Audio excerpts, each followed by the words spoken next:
Olá, meus amigos, Deus abençoe todos vocês.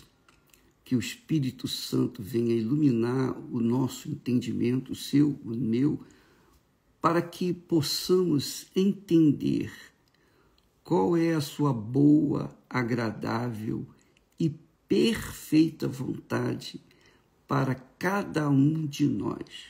Para cada pessoa, Deus tem um plano, tem um projeto.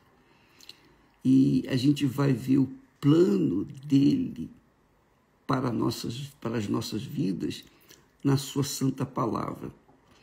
E eu gostaria muito que você tivesse a sua Bíblia aí aberta e pudesse abri-la no Evangelho de Marcos. Evangelho de Marcos, eu quero meditar junto com você. Evangelho de Marcos, capítulo 10. Evangelho de Marcos, capítulo 10, a partir do versículo 17. Marcos 10, versículo 17. Muito legal esse texto. Eu estava meditando sobre ele. Que coisa maravilhosa. E como o Espírito Santo nos ensina como fazer para entrarmos no reino de Deus. Bispo, o que eu faço para entrar no reino de Deus? O que eu faço para receber o Espírito Santo?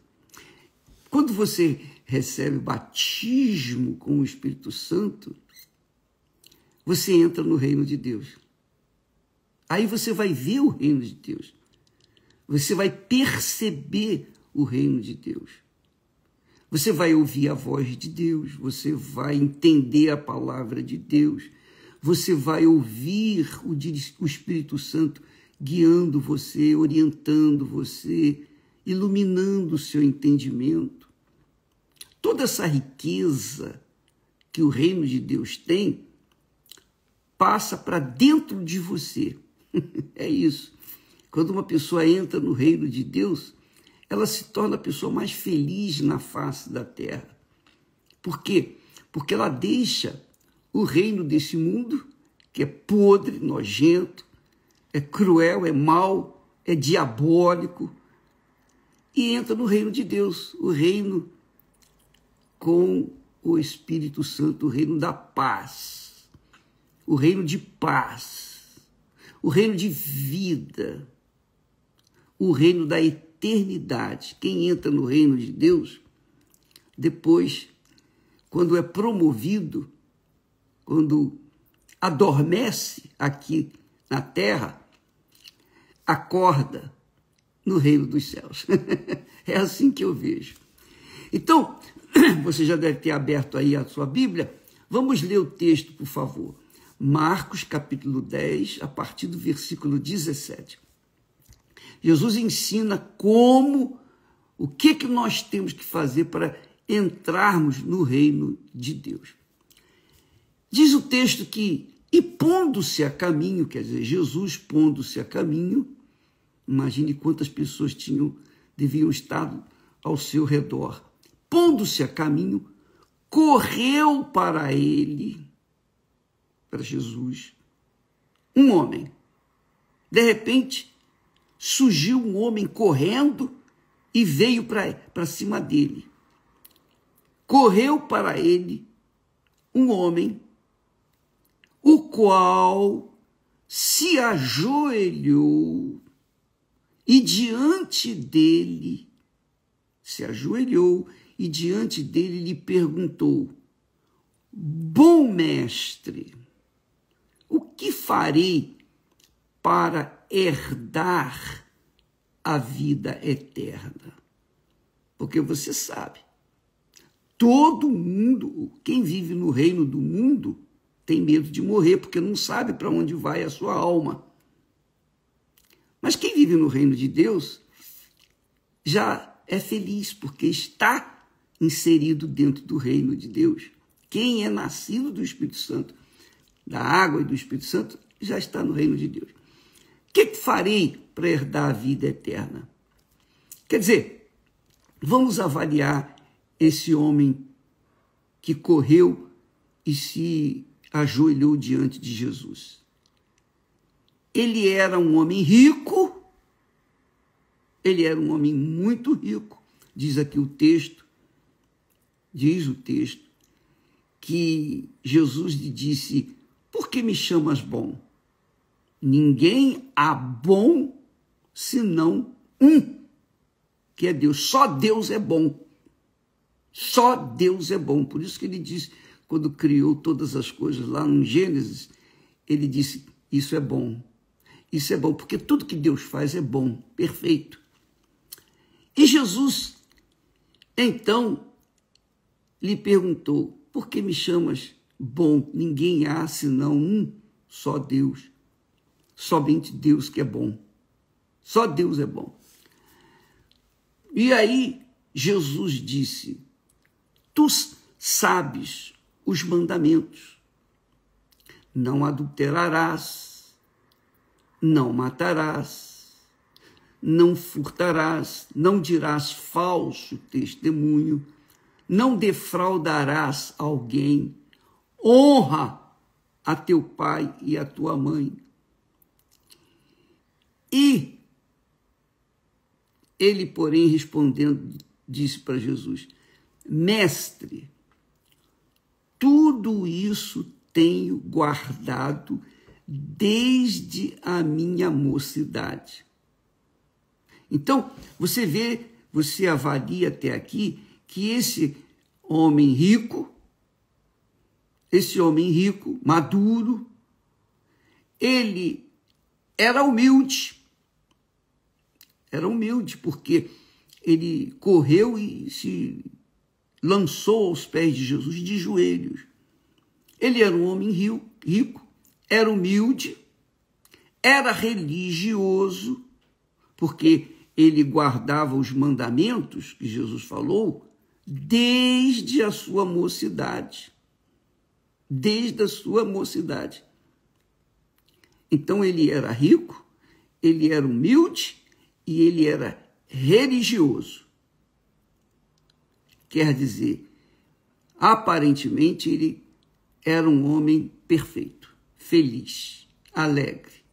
Porém, carregava dentro de si este questionamento: o que farei para herdar a vida eterna? Quer dizer, se ele perguntou a Jesus o que farei para herdar a vida eterna, que ele não, apesar de ser religioso, guardar os mandamentos, ele não era salvo. Ele não tinha certeza da sua salvação. Ele não tinha certeza de herdar a eternidade, a vida eterna. Então, obviamente, ele era um homem humilde, era um homem rico, humilde, era um homem religioso, mas não era salvo, que é o que acontece dentro das igrejas, especialmente nas igrejas evangélicas. As pessoas, muitas pessoas, têm condições econômicas, têm a sua humildade de ir à igreja todo domingo, enfim, cumprir com seus votos a Deus, honrar a Deus, tem cumprido alguns mandamentos, honrado o pai e a mãe, mas não tem certeza da sua salvação, apesar de ser religioso. E era o caso desse homem rico. Apesar dele ser rico, humilde, religioso, mas ainda lhe faltava algo que pudesse preencher aquela lacuna, aquele vazio na sua alma.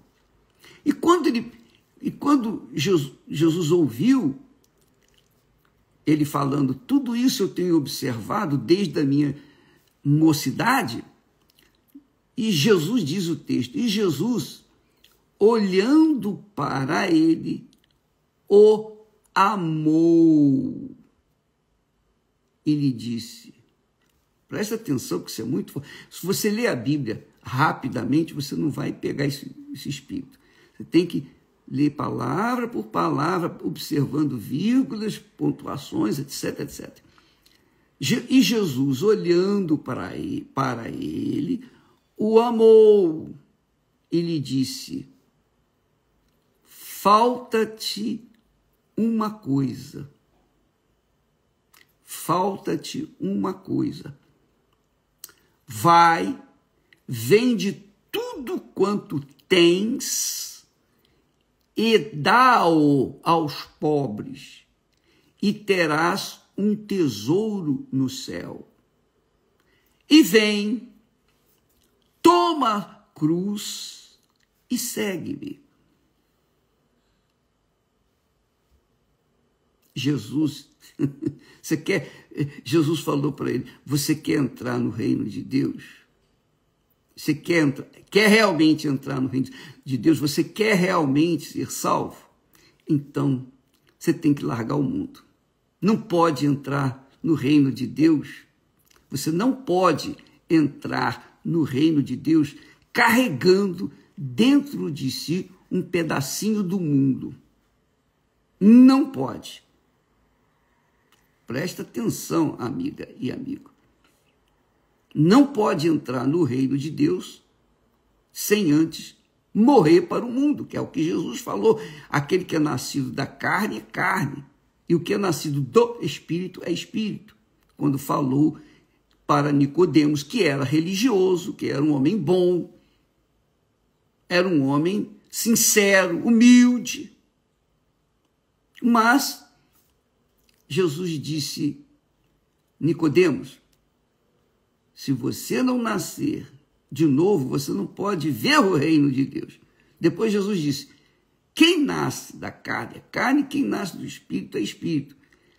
Ele disse mais, ele disse, quem não nascer da água, é o batismo nas águas do arrependimento, é o batismo de arrependimento, que mostra que a pessoa se arrependeu desse mundo, e ela morre para o mundo, e aí recebe o Espírito Santo, o batismo com o Espírito Santo. Então, quem não nascer da água e do Espírito Santo, não pode entrar no reino de Deus. E Jesus falou isso, em outras palavras, para esse homem rico. Falta-te uma coisa. Falta-te uma coisa. Vai, vende tudo quanto tens e dá-o aos pobres, e terás um tesouro no céu. E vem, toma a cruz e segue-me.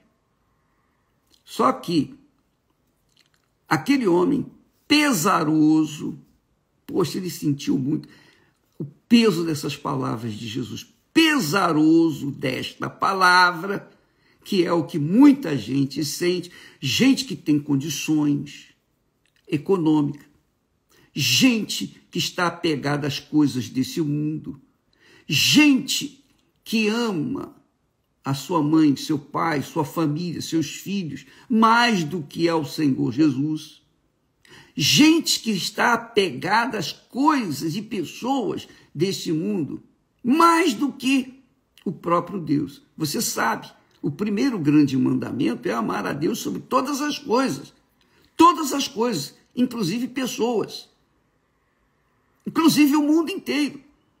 Ele tem que ser o primeiro. Se Jesus não for o primeiro na minha vida, tudo que eu estou fazendo não tem nenhum sentido, nenhum valor. Do ponto de vista meu, eu estou perdido. Não posso nada no lugar dele. Ninguém pode ocupar o lugar dele, porque o lugar dele é dele. O nosso coração, amiga e amigo, tem um trono. E o trono do coração humano só pode sentar uma única pessoa. Não pode ter duas. Então você há de convir o seguinte, se você tem no trono do seu coração, entes queridos, riquezas, ou qualquer coisa que você colocou e coloca lá no trono do seu coração, e Jesus, e divide um pedacinho com Jesus, esse trono, nunca você vai conseguir entrar no reino de Deus. Você não tem a sua salvação garantida. Ele tem que ser o primeiro na sua vida. Ele tem que ocupar esse trono. Só ele pode sentar no trono do nosso coração, mais ninguém. E é isso que Jesus está falando. Jesus não proíbe a riqueza. Ele não proíbe você ter família, amar sua mãe, seu pai. Aliás, o mandamento fala, um dos mandamentos, honra teu pai e a tua mãe para que se prolongue os teus dias na terra. Então, Deus não proíbe a riqueza. Pelo contrário, Jesus disse, eu vim para que tenham vida e vida com abundância. Abraão era rico. Isaac, seu filho, foi rico, mais rico ainda. Depois veio Jacó, e mais rico ainda. Salomão foi riquíssimo. Foi o mais rico, o homem mais rico do mundo. Mas se perdeu. Depois se achou. Ou melhor, ele foi achado. Mas o fato é que não são as riquezas que impedem a pessoa de entrar no reino de Deus, não. A não ser que as riquezas estejam ocupando o trono do coração da pessoa, que é o que aconteceu com esse homem. Ele era humilde, era rico, humilde e religioso, que observava os mandamentos. Mas no trono do coração dele estava a sua riqueza. Então Jesus disse, pega a sua riqueza, vai, vende tudo e dá aos pobres. Por quê? Jesus pediu a riqueza. Porque para tirar do trono dele essa riqueza, porque essa riqueza o impedia de entrar no reino de Deus. É isso aí.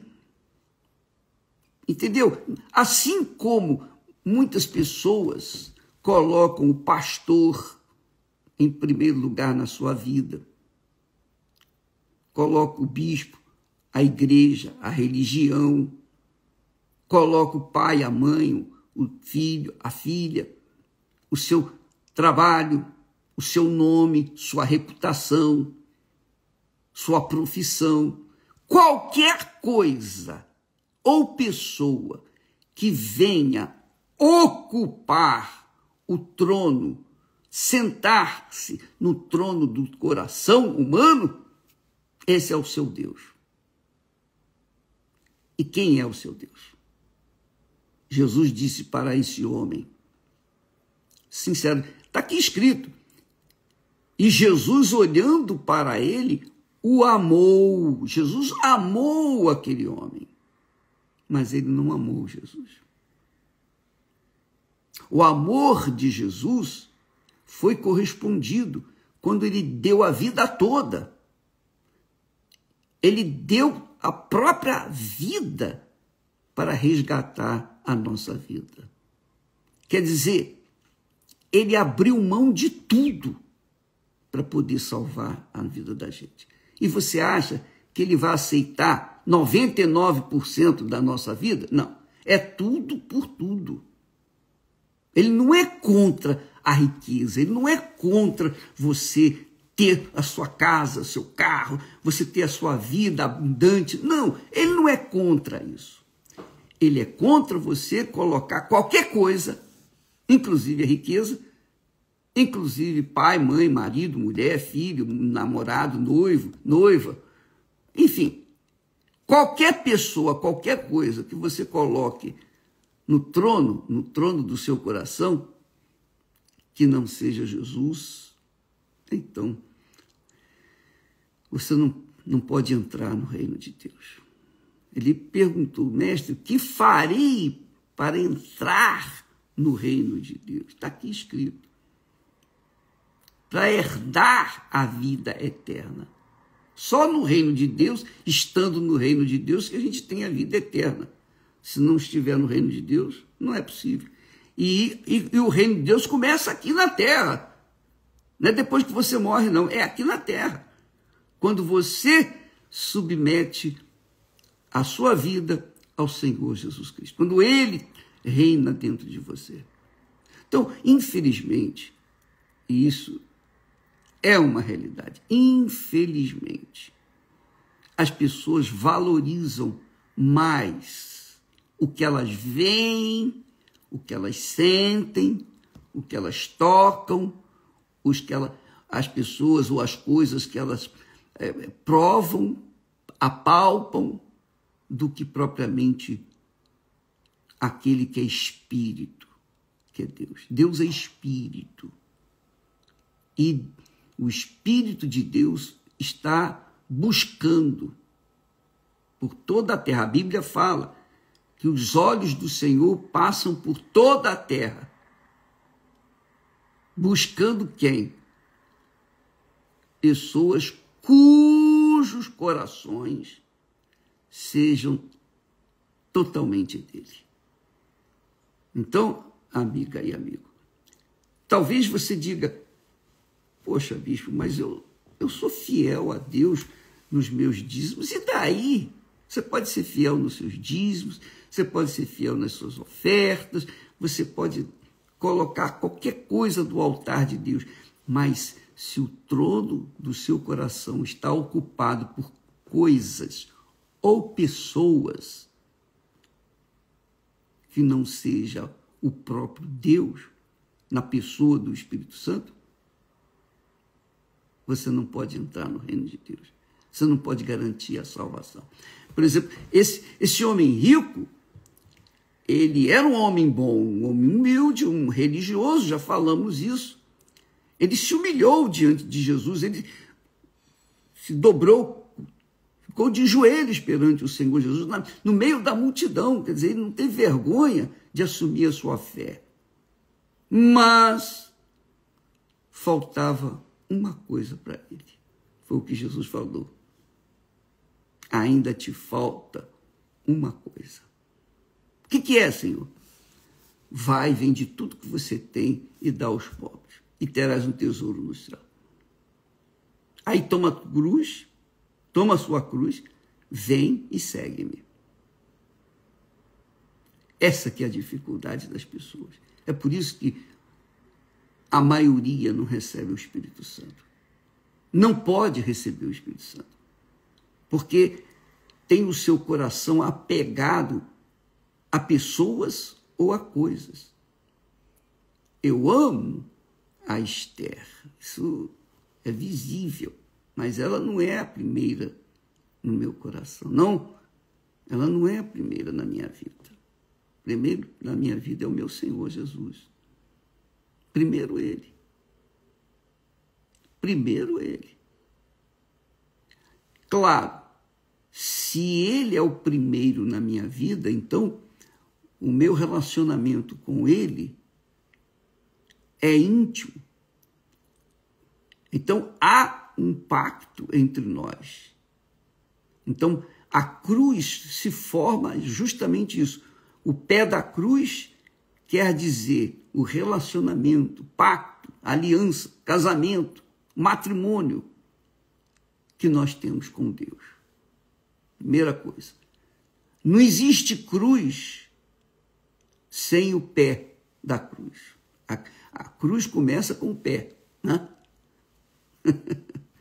E depois do pé vem os braços da cruz. Também não existe cruz se não tiver braços.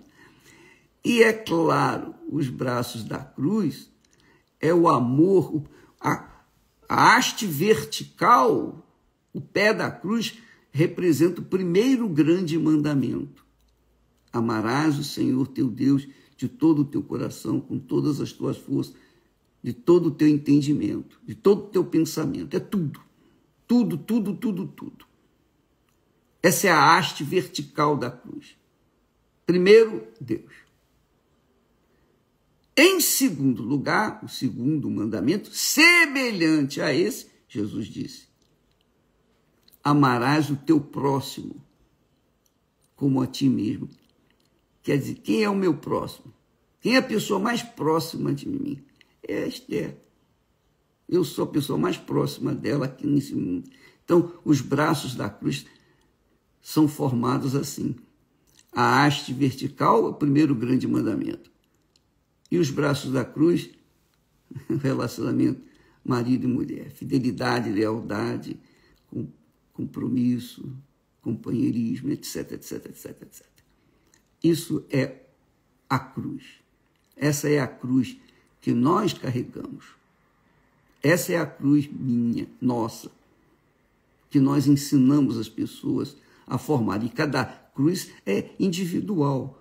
Você tem a sua cruz, eu tenho a minha cruz, cada um tem a sua própria cruz. Jesus disse, toma a tua cruz. Toma a cruz. Ele diz, vai, vende tudo quanto tens e terás, e dá aos pobres, e terás um tesouro no céu. E vem, toma a cruz e segue-me. Isso que estava faltando só faltava isso. Só faltava isso para aquele jovem, ou jovem não, aquele homem rico, maduro, experiente, humilde, religioso, mas o primeiro lugar na vida dele não era Deus, não era o Senhor, não era Jesus, mesmo tendo-o visto. A pergunta é, quem tem sido primeiro na sua vida, minha amiga e meu amigo? Eu sei que na teoria é Deus, mas na prática é Ele mesmo. Porque Jesus, quando provou esse homem, que era humilde, rico e religioso, viu que ele não tinha Deus em primeiro lugar. O que falta para você receber o Espírito Santo? Eu creio que é isso. Porque é impossível. Há pessoas que escrevem lá, colocam lá no Instagram, bispo, poxa, eu já fiz de tudo e não recebi o Espírito Santo. Não recebeu? Por quê? Deus é culpado? Quer dizer que Deus é injusto? Será que Deus não vê o seu sacrifício, que você já fez de tudo? Não. Está faltando uma coisa. O que falta em você? Avalie, pese a si mesmo, Quando Jesus disse, Paulo falou lá, crê no Senhor Jesus. Crê no Senhor Jesus. Pedro falou, crê no Senhor Jesus e será salvo tu e tua casa. Crer é isso, amiga e amigo. É eleger o Senhor Jesus como primeiro na sua vida. E esta é a pedra fundamental. A pedra fundamental da igreja do Senhor Jesus dentro de cada um de nós, que é o reino de Deus. Falta-te uma coisa. O que falta para você, minha amiga, meu amigo? Eu sei que para muitos, graças a Deus, não falta nada.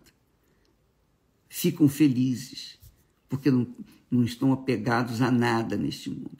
Amam seus pais, respeitam seus pais, seus filhos, amam seus filhos, sua família, têm o seu trabalho, têm o seu sucesso, graças a Deus. Mas nada do que existe nesse mundo, nem pessoas, nem coisas, fazem parte desse trono, que é o trono do seu coração. Pensa nisso, minha amiga e meu amigo. Quando você for na igreja hoje, vá com esse pensamento.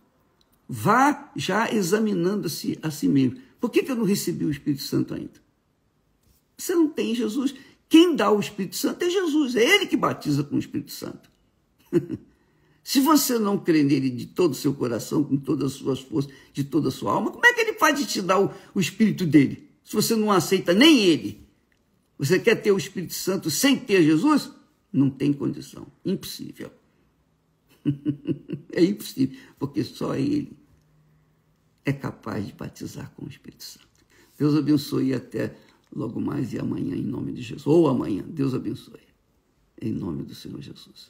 Amém.